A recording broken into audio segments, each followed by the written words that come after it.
बारिश की वजह से गुजरात के कई जिलों में हालात पटरी से उतर गए।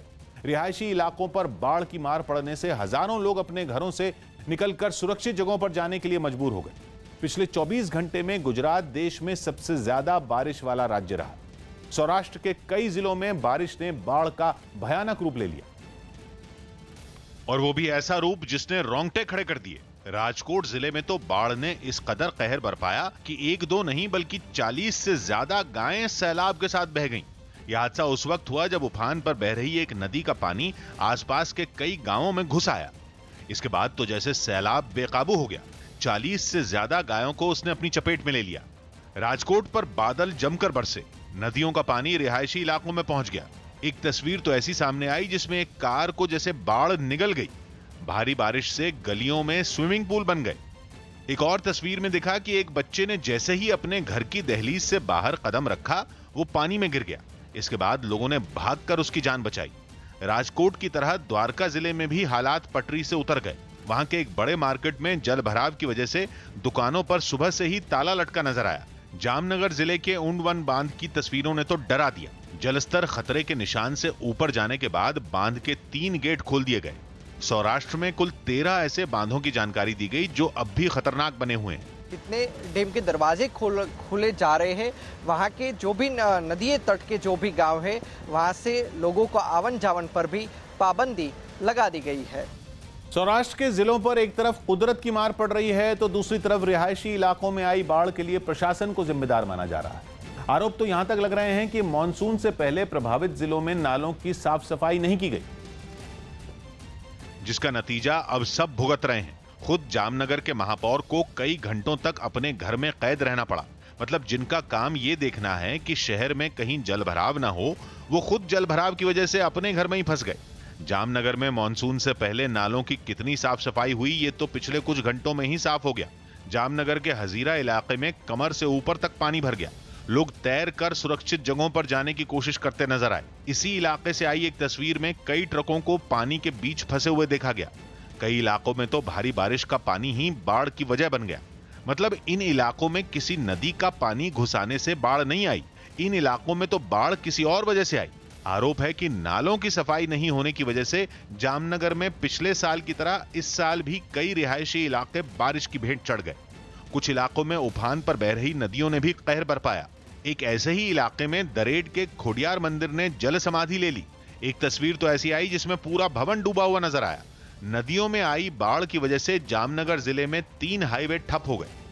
भारी बारिश और बाढ़ के कहर से जूझते गुजरात के प्रभावित जिलों को अगर राहत नहीं मिली तो हालात काफी बिगड़ सकते हैं। मौसम विभाग के मुताबिक गुजरात की 117 तहसील में भारी बारिश और बाढ़ का कहर बना हुआ है। पिछले 24 घंटों में सबसे ज्यादा 406 मिलीमीटर बारिश जामनगर के कलावाड़ में दर्ज की गई, जबकि द्वारका जिले की खंभालिया तहसील में पिछले 24 घंटे में 228 मिलीमीटर बारिश रिकॉर्ड हुई। भारी बारिश से सौराष्ट्र के जिले सबसे ज्यादा प्रभावित हैं, जहां राहत और बचाव के लिए एनडीआरएफ की 11 टीमों को तैनात किया गया। हम एक्सपेक्ट करेंगे कि काल जो सिचुएशन है, सिस्टम थोड़ा वेस्ट की तरफ मूव करेगा, काल रेनफॉल थोड़ा कम हो जाएगा। कोरोना संकट के बीच जम्मू में अमरनाथ यात्रा की तैयारियां भी तेज कर दी गई। हालांकि यात्रा कब से शुरू होगी ये अभी तय नहीं हो पाया है, लेकिन यात्रा के लिए जरूरी तैयारियां तेज हो गईं। कई कर्मचारी साफ सफाई के काम में जुटे नजर आए, जबकि यात्रियों के ठहरने के लिए भी इंतजाम किए गए।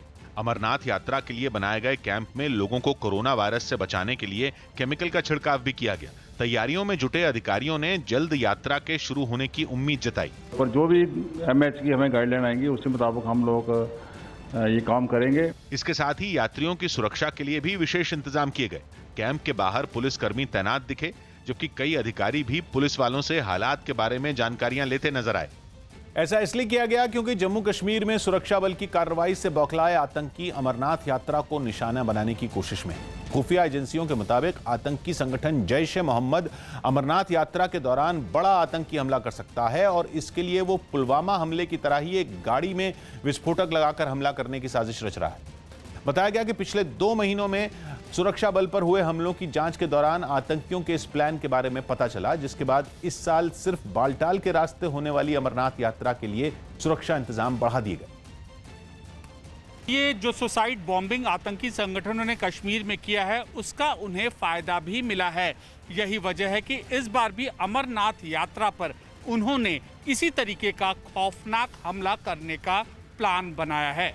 अमेरिका से तनातनी के बीच चीन ने अदन की खाड़ी में सैन्य अभ्यास कर अपनी ताकत परखी। चीन का मुकाबला करने के लिए अमेरिका ने दक्षिणी चीन सागर में अपने 2 विमान वाहक पोतों को तैनात किया है, जिससे बौखलाए चीन ने हिंद महासागर के पास अदन की खाड़ी में सैन्य अभ्यास किया। इस अभ्यास में चीन के 3 जंगी जहाजों ने हिस्सा लिया। अभ्यास के दौरान जंगी जहाज में लगी तोप से गोले दागे गए और मशीन गन से भी फायरिंग की गई। वहां तैनात सैनिक समंदर में तैर रहे टारगेट पर निशाना लगाते नजर आए। यही नहीं, वहां मौजूद सैनिक आमने सामने की लड़ाई का भी अभ्यास करते दिखे। इस अभ्यास में हेलीकॉप्टरों ने भी हिस्सा लिया। बिहार के कटिहार में लोगों से भरी एक नाव महानंदा नदी में पलट गई। हादसे के वक्त नाव पर कई लोग सवार थे, जिन्हें लेकर वो नाव नदी के किनारे पहुंचने ही वाली थी। लेकिन लोगों के वजन से एक और झुकते हुए वो नाव महानंदा नदी में पलट गई। डूब गया नाव डूब गया। इस हादसे में अच्छी बात यह रही कि नाव नदी के किनारे पर पलटी, जहां पानी कम गहरा था, इसलिए ज्यादातर लोग तुरंत पानी से बाहर आ गए। हादसे से पहले जब नाव लोगों को लेकर किनारे की तरफ पहुंची तो वो धीरे धीरे एक और झुकती नजर आई। डूब गया नाव डूब गया। लोगों के अलावा नाव पर एक मोटरसाइकिल और कुछ साइकिलें भी रखी थी, जिनके वजन से वो पलट गई। गाड़ी नदी के किनारे हुए इस हादसे में इलाके के लोगों की मदद से सभी को बचा लिया गया। तुर्की के सकार्या प्रांत में एक पटाखा फैक्ट्री में हुए धमाके में 6 लोगों की मौत हो गई, जबकि 100 से भी ज्यादा जख्मी हो गए। हालांकि यह हादसा हुआ किस वजह से यह साफ नहीं हो पाया, मगर धमाका इतना भयानक था जिसे देखकर कोई भी थर-थर कांप उठे। धमाका होने की वजह से फैक्ट्री में रखे पटाखों ने आग पकड़ ली और दिन के उजाले में ही आसमान में आतिशबाजी होती नजर आई। बताया गया कि धमाके की आवाज इतनी जोरदार थी कि 50 किलोमीटर दूर तक सुनी गई। धमाके की आवाज सुनकर फैक्ट्री के पास एक दूसरी इमारत के लोग भी बाहर निकल आए और अपने सामने धुएं का गुबार देखकर उनके पैरों तले जमीन खिसक गई। हादसे के एक दूसरे वीडियो में धमाके से हुई तबाही देखकर तो लगा मानो फैक्ट्री पर कोई आतंकी हमला हुआ हो। लगातार फटते पटाखों की वजह से दमकल कर्मी भी जूझते दिखे। उनके लिए आग पर काबू पाना मुश्किल हो गया। बताया गया कि हादसे के वक्त फैक्ट्री में करीब 200 लोग काम कर रहे थे, जिन्हें बचाने के लिए 80 से भी ज्यादा एम्बुलेंस भेजी गई। सीमा पर चीन के पीछे हटने के बाद भारतीय वायुसेना के एक नाइट ऑपरेशन ने सबको चौंका दिया। इस ऑपरेशन के तहत देर रात सीमा से कुछ दूर एक फॉरवर्ड एयरबेस पर लड़ाकू विमानों ने उड़ान भरी। इनमें मिग-29 और सुखोई 30 लड़ाकू विमान भी शामिल रहे, जिसका एक मतलब यह समझा जा रहा है कि भारत इस बार चीन की किसी बात में नहीं आने वाला, जिसके लिए भारतीय वायुसेना भी पूरी तरह मुस्तैद है, जिसने सीमा के पास देर रात एक नाइट ऑपरेशन को पूरा किया। इस ऑपरेशन के दौरान अपाचे हेलीकॉप्टर उड़ान भरता नजर आया। अपाचे के अलावा मिग-29 और चिनूक हेलीकॉप्टर ने भी फॉरवर्ड एयरबेस से उड़ान भरी।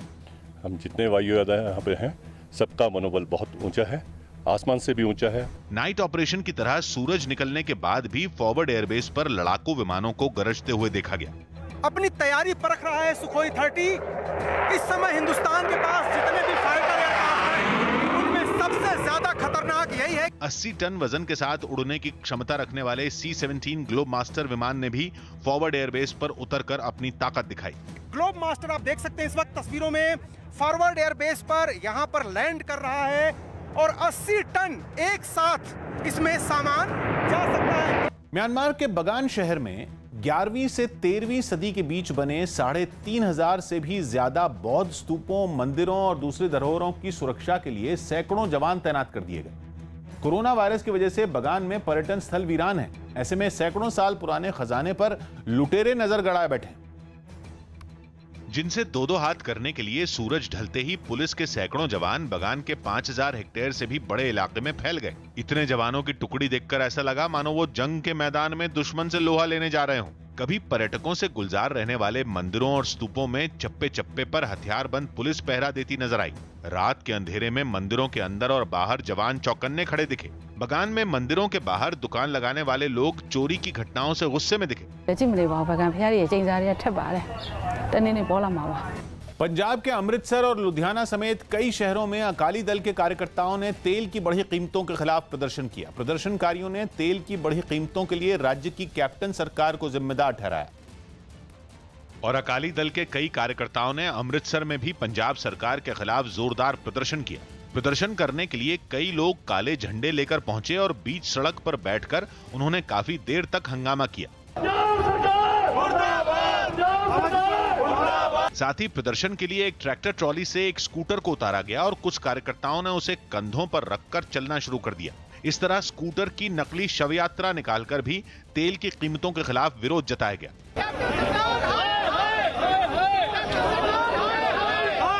अमृतसर की तरह लुधियाना में भी अकाली दल ने कैप्टन सरकार के खिलाफ मोर्चा खोला और सड़क किनारे जुटकर काफी देर तक प्रदर्शन किया। इस प्रदर्शन की वजह से वहां कुछ देर के लिए हल्का जाम भी लग गया। प्रदर्शन कर रहे अकाली दल के कार्यकर्ताओं ने राज्य सरकार से पेट्रोल और डीजल पर लगाए गए वैट को कम करने की मांग की। आज मांग कर रहे हैं कैप्टन साहब से कि 10 रुपए लीटर पेट्रोल और 10 रुपए लीटर डीजल सस्ता किया जाए। चीन के तियानजिन में कोरोना वायरस की वजह से लागू पाबंदियों में छूट मिलने के बाद करीब 850 फीट की ऊंचाई पर बना एक बुक स्टोर खोल दिया गया। यह बुक स्टोर चीन की सबसे ऊंची किताब की दुकानों में एक है। और सिर्फ इतनी ऊंचाई पर होना ही इस बुक स्टोर की इकलौती खासियत नहीं है। ये book store revolving book store है, यानी ऐसा बुक स्टोर जिसका फर्श घूमता रहता है। इस बुक स्टोर में मौजूद शेल्फ भी घूमते हुए नजर आए। आसमान छूते एक टावर में मौजूद इस बुक स्टोर में 10,000 से भी ज्यादा किताबें हैं, जहां बैठकर किताब पढ़ते हुए शहर के खूबसूरत नजारे को भी देखा जा सकता है। कानपुर मुठभेड़ मामले में मुख्य आरोपी विकास दुबे के करीबी जय वाजपेयी पर स्पेशल टास्क फोर्स का शिकंजा कसना शुरू हो गया। बताया जा रहा है कि जय वाजपेयी ही वो शख्स है जो विकास दुबे की काली कमाई को ठिकाने लगाता था, जिसके घर पर एसटीएफ और पुलिस की टीम छापा मारने पहुंची। आरोपी से उसके घर में घंटों पूछताछ की गई। इस दौरान बाहर उसकी मां ने सवाल पूछने पर पत्रकारों से बदसलूकी भी की। हंगामा बढ़ने पर एक महिला आरोपी की मां को खींचकर अंदर ले गई। पूछताछ को देखते हुए आरोपी के घर के बाहर पुलिस का पहरा लगा रहा। पुलिस ने उसके पास से 3 गाड़ियां भी जब्त की, जिनमें एक गाड़ी पर विधायक लिखा स्टिकर भी चिपका हुआ दिखा। इसके अलावा इनमें एक गाड़ी बीजेपी के युवा मोर्चा के प्रदेश अध्यक्ष की बताई गई। एक गाड़ी पर विधायक का स्टिकर है। ये कौन विधायक है, इनसे जय वाजपेयी के क्या संबंध है, क्या इसके विकास दुबे से संबंध है, ये जांच का विषय है। इसके बाद इस गाड़ी जो ऑडी 3 हमारे ठीक सामने A3 खड़ी है, ये गाड़ी भारतीय जनता युवा मोर्चा के प्रदेश मंत्री प्रमोद विश्वकर्मा की बताई जा रही है। उनके नाम रजिस्टर्ड है। आरोपी के पास से मिली गाड़ियों ने इस पूरे मामले को एक अलग मोड़ दे दिया। पुलिस के मुताबिक विकास दुबे के जिस करीबी के पास से ये गाड़ियां मिली, वो उसकी काली कमाई को ठिकाने लगाने का काम करता था। ऐसा बताया जा रहा है कि विकास दुबे आरोपी को 5 करोड़ रुपए से ज्यादा की रकम दे चुका था। कहा जा रहा है कि ये पैसे उसने ब्याज पर लोगों को दिए हुए थे, जिसकी पुलिस अब जांच में जुट गई। पूर्वी चीन में एक स्कूटर सवार एक ट्रक के नीचे आ गया। सड़क पर फिसलन होने की वजह से उसका स्कूटर ट्रक के सामने ही फिसल गया और वो तेजी से मुड़ रहे ट्रक के नीचे आ गया। इससे पहले वो ट्रक एक तरफ को मुड़ता नजर आया। ठीक इसी वक्त एक स्कूटर सवार भी वहां पहुंचा, लेकिन ट्रक से आगे निकलने की कोशिश में वो सड़क पर ही गिर पड़ा। स्कूटर से गिरने के बाद वो ट्रक के नीचे आ गया। हालांकि ट्रक के पहियों की चपेट में आने से ठीक पहले उसने पीछे की तरफ छलांग लगाई और ट्रक से दूर हट गया। मौत को कुछ इंच से चकमा देने के बाद वो फिर उठ खड़ा हुआ और वहां से चला गया। कानपुर कांड के मुख्य आरोपी और कुख्यात हिस्ट्री शीटर विकास दुबे की तलाश में पुलिस ने छापेमारी तेज कर दी। उसे पकड़ने के लिए पुलिस की 100 टीमों को काम पर लगाया गया। इन्हीं में एक टीम कानपुर के बिकरू गांव पहुंची, जो विकास दुबे का गांव है। और उसके गांव में पहुंचते ही पुलिस ने तलाशी अभियान शुरू कर दिया। गांव के चप्पे चप्पे को खंगाला गया और वहां के हर घर की तलाशी ली गई। विकास दुबे को दबोचने के लिए बिकरू गांव को छावनी में बदल दिया गया, लेकिन पुलिस को वहां उसका कोई सुराग नहीं मिला।